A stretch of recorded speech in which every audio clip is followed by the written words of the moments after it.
Bueno, vamos a hacer el repaso de la anatomía radiológica por zonas, la ubicación de puntos cefalométricos centrales o medios, así como laterales o dobles más utilizados, y desde ahora indicarles que vamos a dividir la cabeza, que nosotros ya conocemos, en dos grandes bloques, ¿no? Si todo esto va a ser el cráneo propiamente dicho, vamos a tener el neurocráneo como la zona del cráneo referida específicamente a contener los elementos del sistema nervioso central, y a este nivel el viscerocráneo referido a los huesos que están en la cara. La actividad de reconocimiento, ustedes van a ir desarrollando el trabajo académico según las indicaciones y en conformidad con el material que se les va a entregar en esta clase. Si recordamos, nosotros podemos tener de esta misma estructura anatómica dos vistas.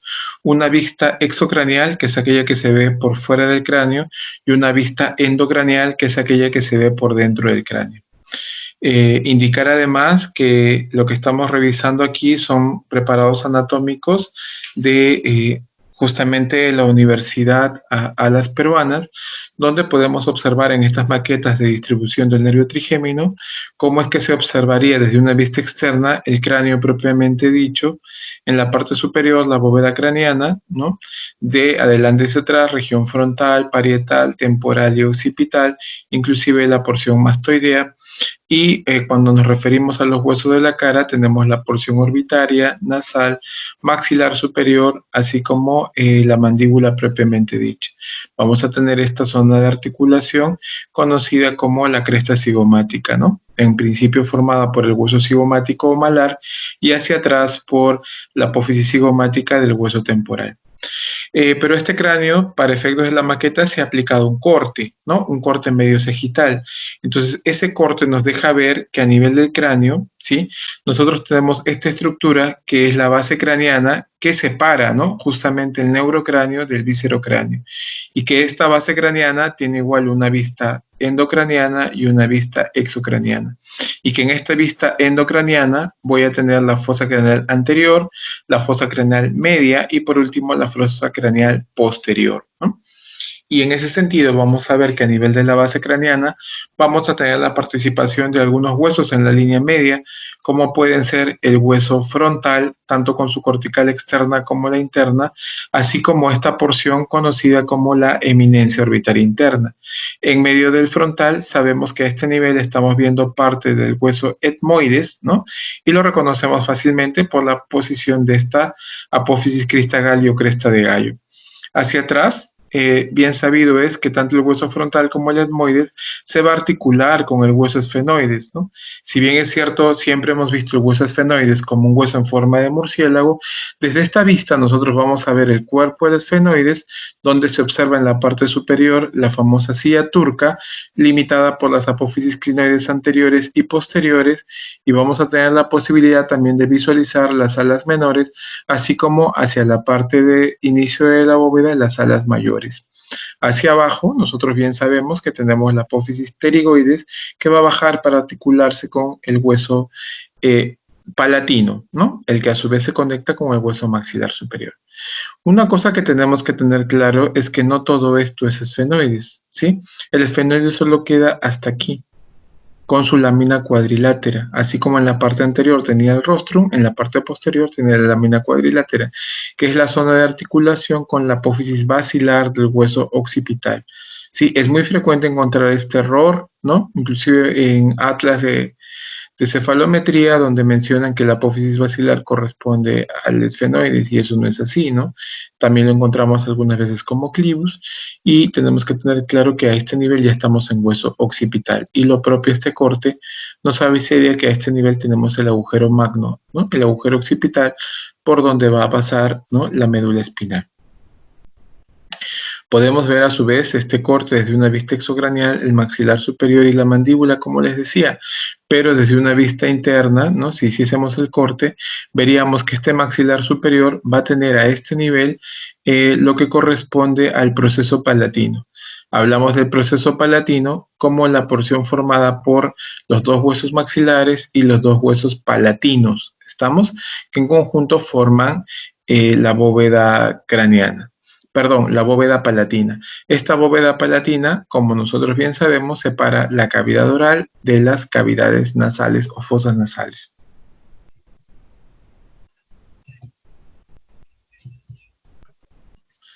Un detalle adicional que debemos de considerar es que el corte nos permite ver cómo se observaría el hueso maxilar en la radiografía y lo propio como veríamos la sínfisis mentoniana, ¿no? Si hablamos de la mandíbula, esto es lo que se vería en su proyección hacia la línea media, recordando que las radiografías laterales son imágenes planas, son imágenes lineales, por lo tanto van a sobreponer estructuras del exocráneo respecto a las estructuras del endocráneo.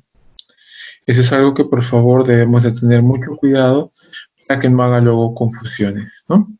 En ese sentido, una radiografía lateral de cráneo, como les decía, va a tener estructuras externas como son los rebordes orbitarios y los huesos cigomáticos proyectados sobre superficies internas, como pudieran ser los senos frontales o es lo que mencionábamos hace un momento, ¿no? La fosa craneal anterior o la silla turca, ¿sí? Eso en primer lugar. Tenemos que entender esa gran limitación que nos da esta radiografía, ¿no? No tenemos idea de qué está por fuera, qué cosa está por dentro, o qué cosa está en el lado derecho y qué cosa está en el lado izquierdo, ¿no?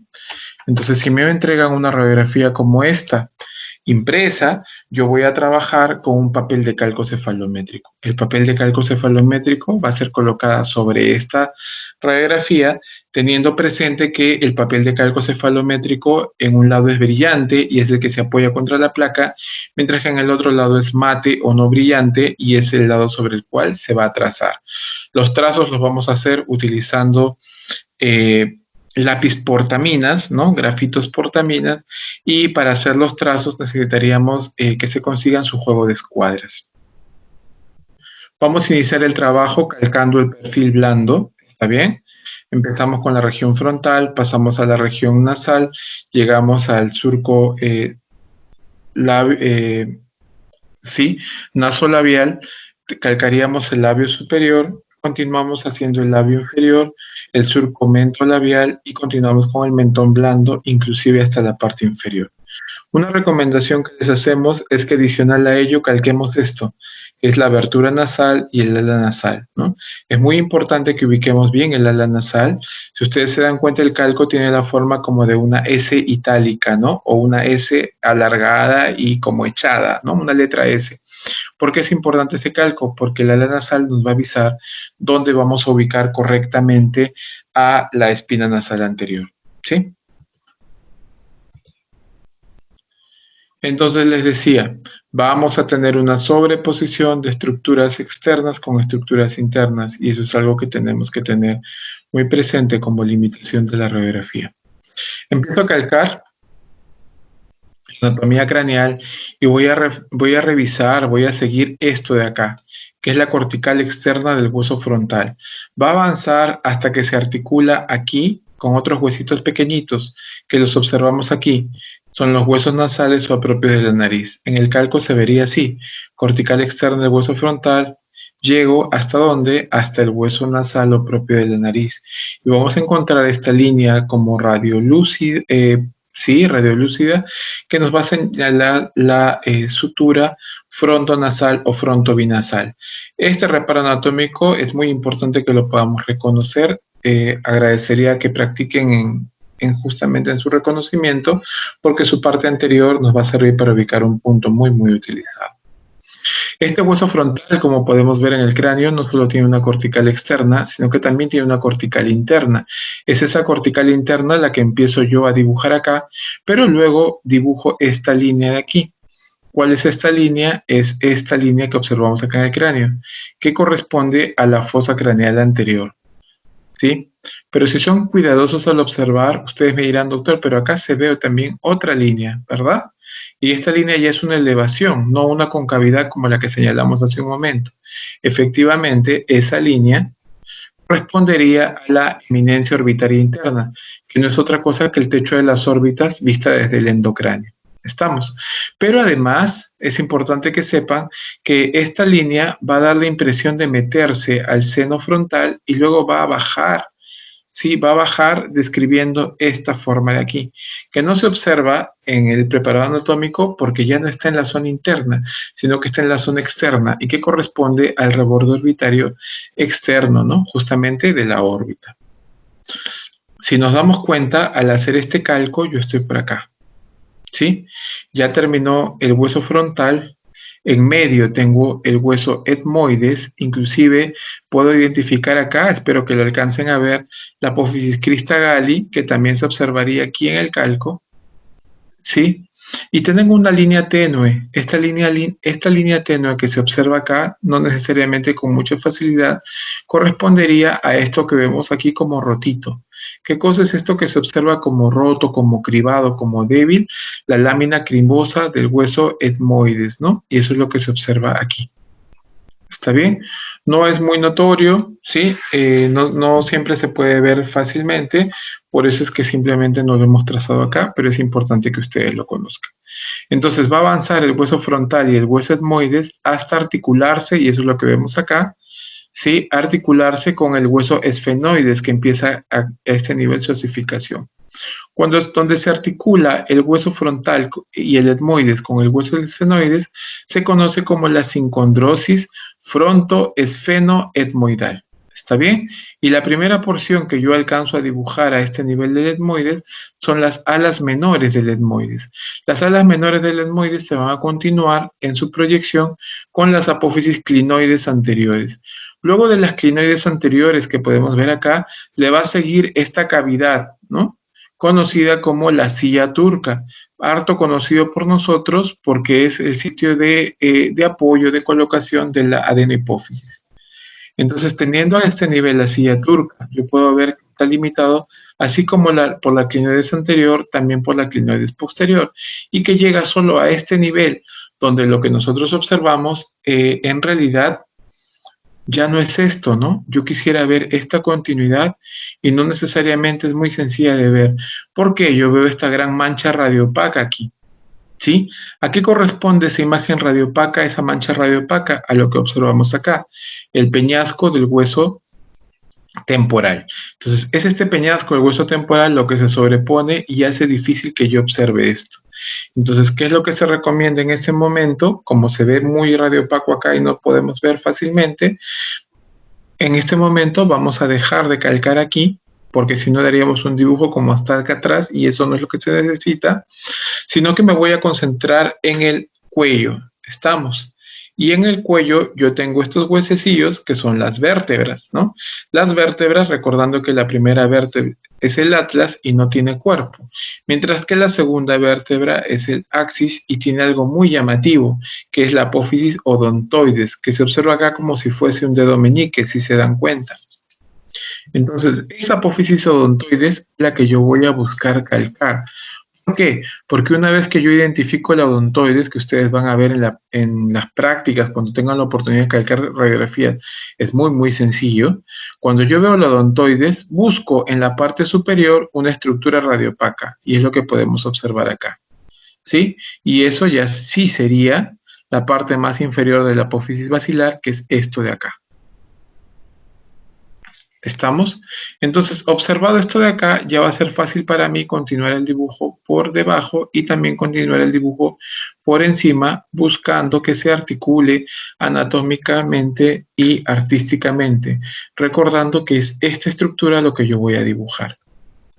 Entonces, hago un calco como esto y a este nivel se podría observar la sincondrosis esfeno-occipital, porque es bueno recordarlo, el esfenoides solo acaba acá, con luz lámina cuadrilátera y se articula con esta apófisis, ¿sí? Que es la apófisis basilar, pero ya del hueso occipital.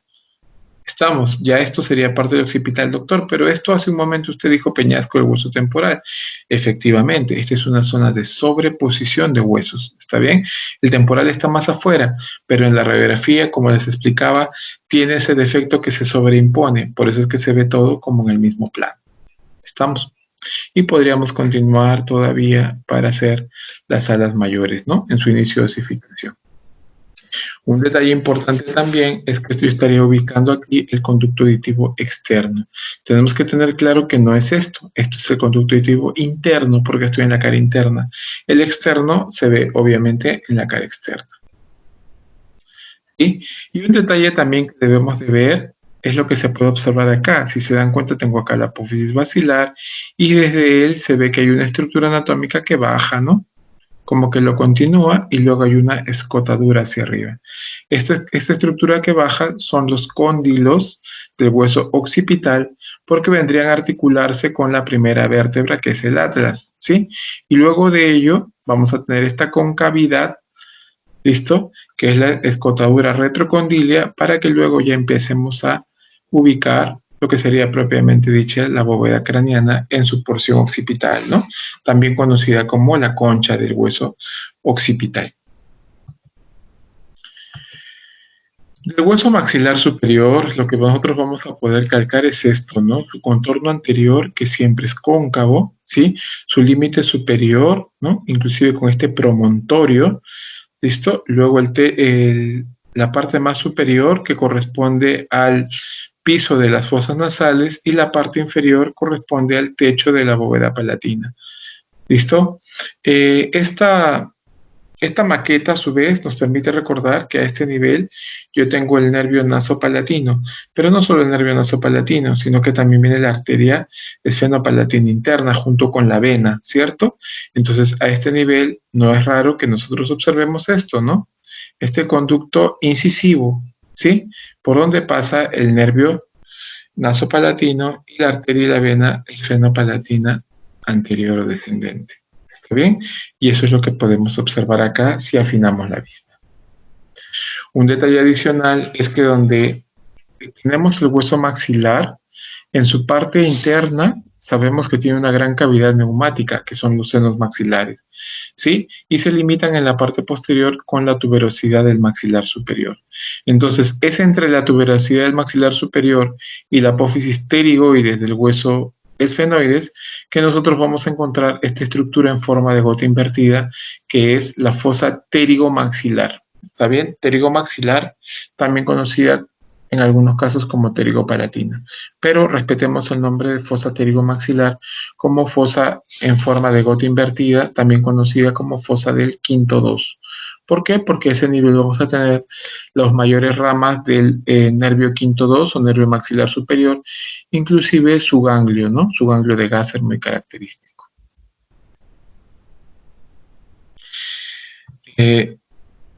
Otros elementos a considerar son lo que observamos aquí.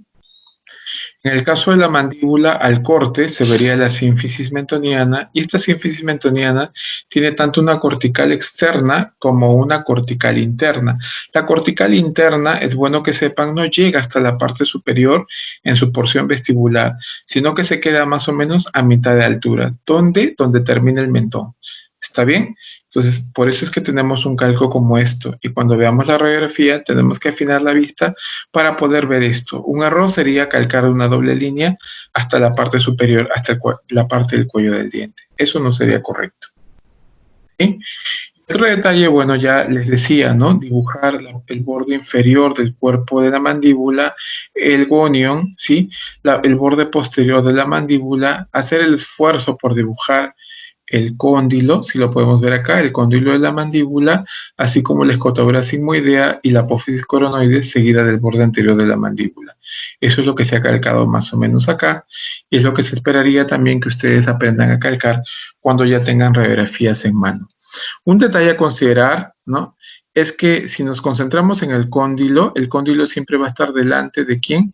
Del conducto, y acá sí lo podemos ver, auditivo externo, ¿sí? Y que el interno va a estar todavía más arriba y más atrás. Por tanto, si esto es mi cóndilo, acá yo tendría el conducto auditivo externo, ¿sí? Y un poquito más arriba y atrás, este agujerito negrito sería el conducto auditivo interno. Solo para repasar, toda vez que ya estamos viendo la anatomía del maxilar inferior. Otro detalle importante es recordar que nosotros tenemos que hacer calcos de los dientes. ¿Qué dientes vamos a calcar? Vamos a calcar en principio un incisivo, ¿sí?, superior. ¿Cuál incisivo superior? El que se vea un poco más vestibular, ¿sí? El que se vea más nítido y más vestibular, ese es el que vamos a calcar. Normalmente es más fácil ver la corona. Cuando no podemos ver la raíz, simplemente la proyectamos, siempre anatómica y artísticamente. ¿A qué nos referimos con anatómica y artísticamente? Que parezca un incisivo, ¿no? Entonces, a veces es penoso ver que se despide calcan un incisivo y calcan como molares o calcan estructuras sin forma, ¿no? ¿Por qué? Porque dicen, doctor, yo estoy calcando y mire, mi diente tiene toda esta raíz así como un triángulo atrás. Y todos nosotros sabemos que eso no es real, ¿no? Es simplemente sobreimposición de imágenes. ¿Qué se están imponiendo? Los 4 incisivos. Ustedes recuerden que acá no hay un incisivo, acá hay 4 incisivos, 2 centrales y 2 laterales, y que podrían estar apiñados, ¿no? Una raíz más adelante, otra raíz más atrás. Entonces, en ese apiñamiento y el hecho de que las raíces no coincidan, es que se dificulta, ¿no?, la ubicación de la raíz y más aún del lápiz. Entonces, ¿qué tenemos que hacer nosotros? Buscar la raíz y el lápiz que le corresponde a este diente, ¿no? Y tratar de ubicarlo de la mejor manera. En la misma lógica haríamos el calco del incisivo inferior. Y de los dientes posteriores deberíamos de buscar calcar las primeras molares, tanto superior como inferior. Una estructura que nos va a ayudar mucho a ver esto, tenemos que fijarnos si tiene, dependiendo de la edad de la persona, la ubicación de la tercera, la segunda y luego la primera molar. Si fuese un paciente más pequeñito, igual la segunda, la tercera, ¿no? No deberíamos de confundirnos al momento de calcar y de repente calcar segundas molares, en el caso de permanentes, o de repente segundas deciduas, ¿no? Sería muy, muy penoso que nos equivoquemos ahí. Otro detalle que nos podría ayudar es que normalmente tienen restauraciones en oclusal las primeras molares, o que en muchos casos también la cámara pulpar es muy nítida, ¿no?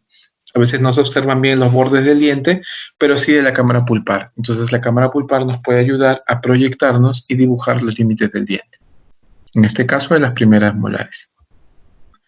Entonces, una vez que hemos hecho el reconocimiento anatómico, vamos a poder proceder a identificar algunos puntos cefalométricos. Si yo tengo un calco como este, que ya sería un calco anatómico de una radiografía lateral, voy a empezar a identificar algunos puntos. Por ejemplo, el punto más anterior de la sutura frontonasal se le conoce como el punto nasion y se le representa con una N mayúscula. El punto centro geométrico de la silla turca está representado por una S mayúscula y se le conoce como el punto silla. ¿Está bien? Centro de la silla turca. El punto más anterior e inferior del agujero magno u occipital, que ustedes ven como el punto más inferior de la apófisis basilar, es el punto basio. B mayúscula, A minúscula, punto basio. El punto más anterior, ¿sí?, de este plano palatino estaría delimitado por la espina nasal anterior, que se va a representar así, ENA, ¿no? Y debe de coincidir con la abertura nasal. Si tengo una espina nasal anterior, también debo tener una espina nasal posterior, ¿no? En esta misma lógica de continuidad, y lo vamos a reconocer porque va a estar justo por debajo de la fosa pterigomaxilar, esta estructura en forma de gota invertida. Un punto muy importante para nosotros es este punto de acá, punto A, también conocido como infraespinoso porque está debajo de la espina nasal anterior. Este punto A es el punto más profundo del contorno anterior del maxilar superior óseo. Lo mismo, la parte más a nivel de la cresta alveolar del incisivo se va a representar como una P mayúscula en R minúscula, el punto prostion. Prostion, ¿está bien? Su equivalente va a estar abajo, ya los van a ver.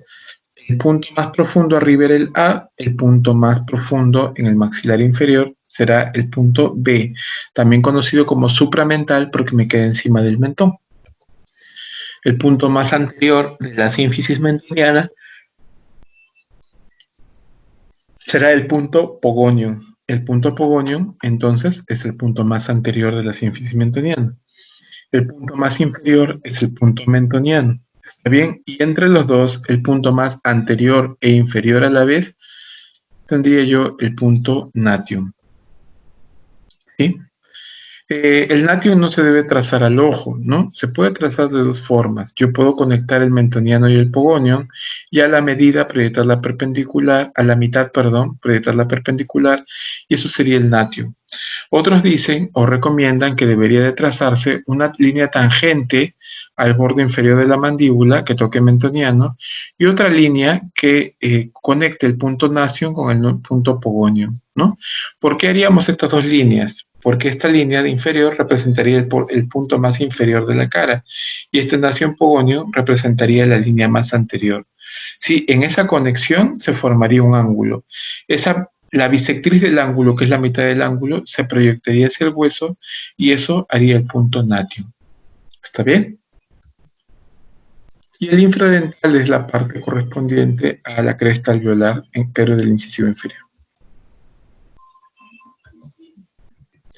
Hemos trazado y identificado estos puntos, teniendo claro que todos estos puntos están en el centro de la cara, por eso es que se le conoce como puntos medios o laterales.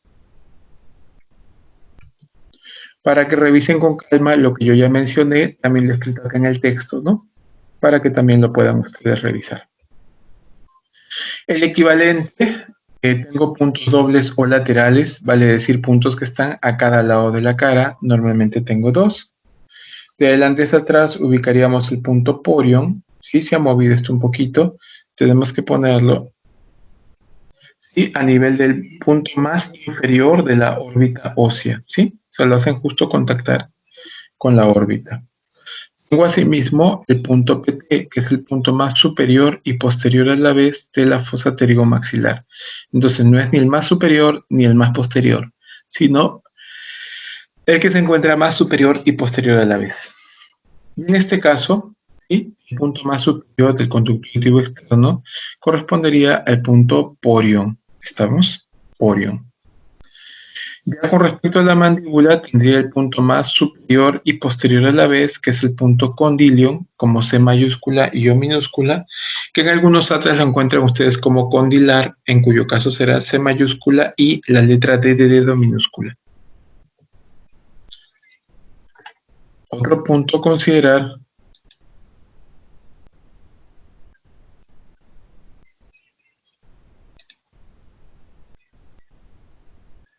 creo que como este no se ve, vamos a cambiar el color del puntero.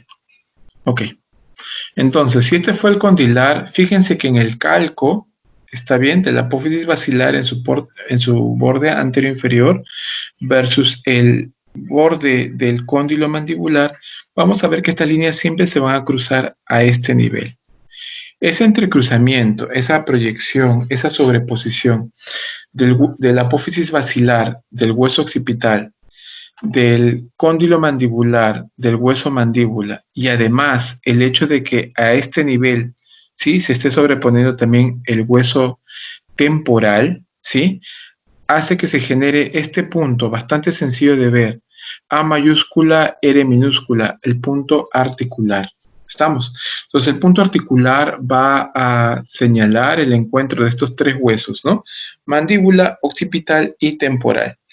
Y gráficamente se identifica por la coincidencia de esos dos bordes, ¿no? El borde anterior inferior de la basilar del occipital versus el borde posterior de la mandíbula. Otro punto doble a considerar es el punto gonium. ¿Qué es lo que se hace para ubicar el gonium? Se traza una línea tangente que pase por el borde posterior de la rama, otra que pase por el borde inferior del cuerpo mandibular, se mide ese ángulo, se proyecta la bisectriz y a ese nivel se identifica el punto gonium, G mayúscula o minúscula. ¿Sí? De igual modo, al caso anterior, colocamos acá la descripción de cada uno de estos puntos dobles o laterales para que puedan revisar con calma. Otra vez haciendo la mención que no son los únicos puntos dobles o laterales que existen. ¿Sí?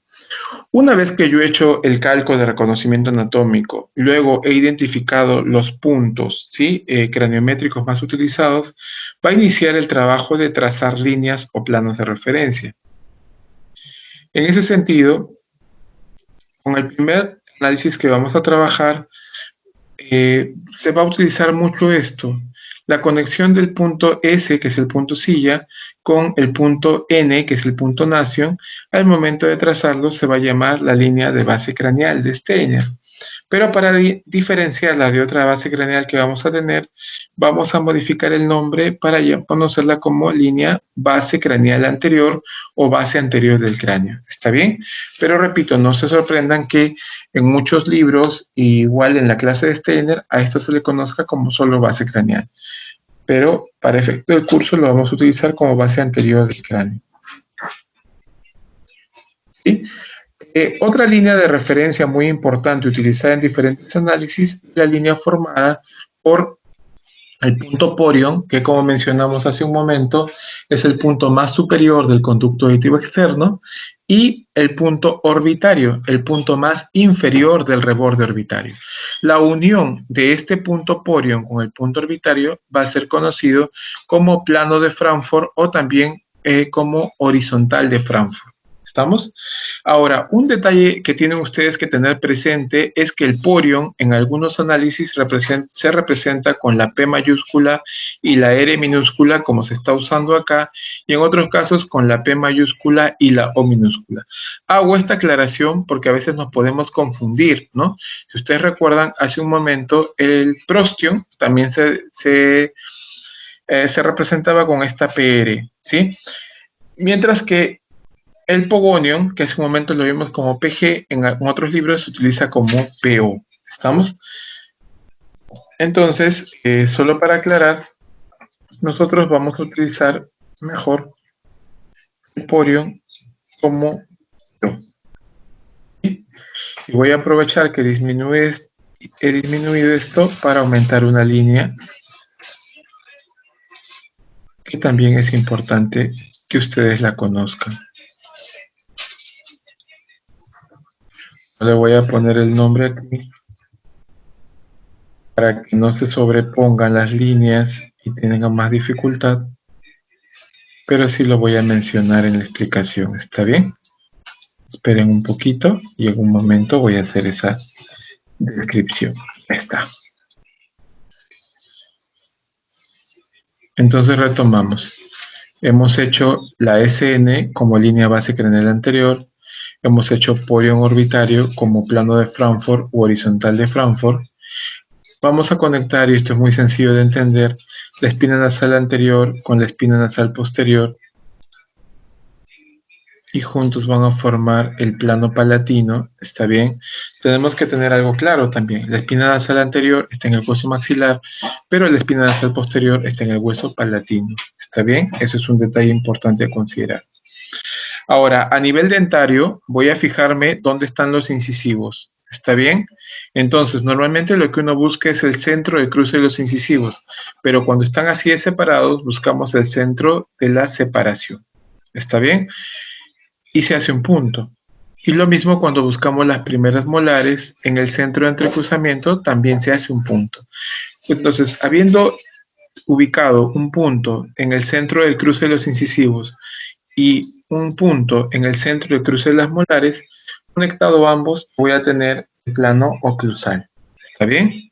Plano oclusal a secas, porque luego va a existir otro plano oclusal funcional, pero eso lo explicaremos más adelante.